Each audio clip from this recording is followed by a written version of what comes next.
À chaque saison, on les annonce morts.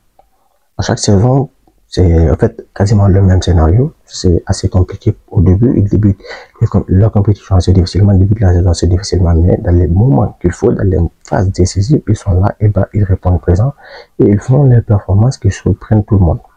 Donc là, c'est devenu une habitude pour ce Real Madrid-là. Et au cours de cette saison aussi, ça n'a pas fait exception, puisqu'il faut le reconnaître, leur début de saison a été assez difficile.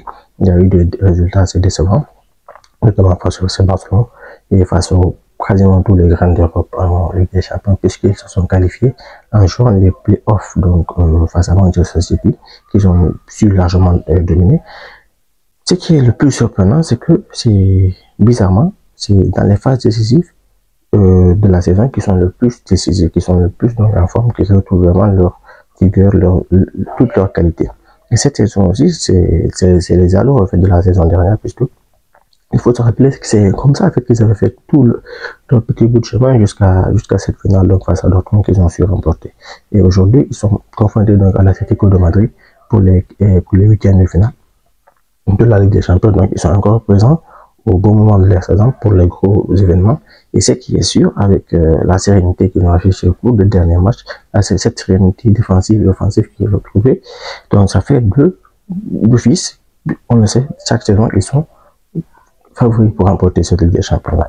Et cette saison-là, encore plus, avec l'arrivée de Mbappé, qui au début était un flop, mais avec les matchs, avec l'enchaînement des matchs, surtout avec depuis ce début de saison-là, c'est vrai, il a réussi à complètement s'adapter à ce club. Il a réussi donc à faire ce qu'on attendait de lui, ce qu'on voyait de lui du côté du Paris Saint-Germain au bon moment.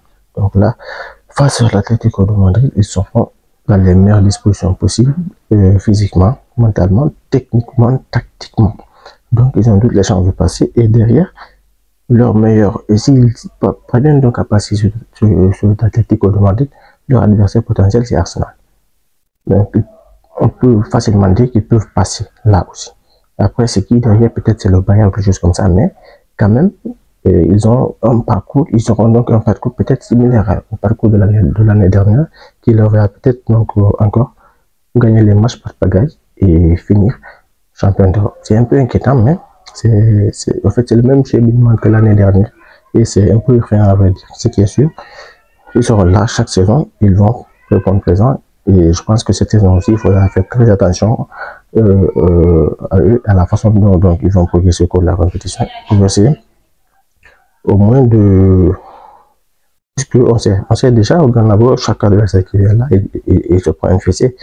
Donc, peu importe le score qu'ils font à l'extérieur, ça n'a pas d'importance. Chez eux, ils gagnent.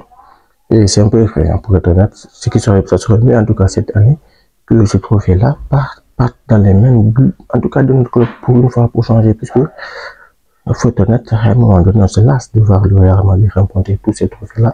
À chaque fois, chaque saison, on sait qu'ils sont là, il faut qu'il y ait un peu de démocratie, en fait, dans cette compétition-là, pour que aussi club puisse un peu donc gagner, essayer de changer un peu les choses. Je pense que ça serait une bonne chose. Bon, c'est tout en ce qui concerne ce sujet, donc laissez savoir ce que tu as pensé de ce sujet-là dans les commentaires. Bon, à la prochaine. Ciao.